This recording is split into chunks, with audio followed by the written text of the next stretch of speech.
இங்கே பாண்டவரணியின் சார்பாக செயற்குழு உறுப்பினர் பதவிக்கு போட்டியிடக்கூடிய குழந்தை நட்சத்திரமாக தமிழ் சினிமாவிலே அறிமுகமாகி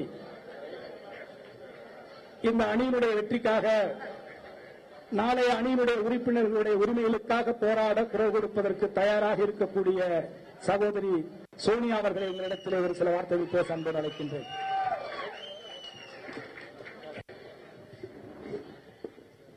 எல்லாருக்கும் வணக்கம். எல்லாரையும் சிரிப்போட சந்தோஷமா பாக்குறதே எனக்கு ரொம்ப சந்தோஷமா இருக்கு.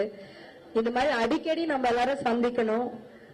நான் எல்லாரும் பெரியவங்க எல்லாம் பேசிட்டாங்க, பேச வேண்டியதெல்லாம் பேசியாச்சு. பேசாம உங்க உள்ளங்கள்ல நிறைய விஷயம் இருக்கு. அது எல்லாத்தையும் செயல்படுத்தணும்னா பாண்டவர் அணி ஜெயிக்கணும். நாங்க என்னெல்லாம் செய்வோம்னு சொல்லியாச்சு, இனிமே செயல்ல காட்டணும். செயல்ல காட்டணும்னா நாங்க எல்லாம் செயற்குழு உறுப்பினரா அங்க வரணும். அதுக்கு உங்களோட ஓட்டுகள் தேவை.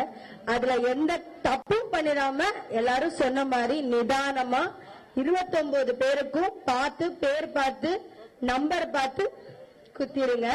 அது மட்டும்தான் நான் என்னோட வேண்டுகோள். நம்ம அடுத்தது ஜெயிச்சுட்டு அங்க சந்திப்போம், எல்லாம் கூட்டடிப்போம்.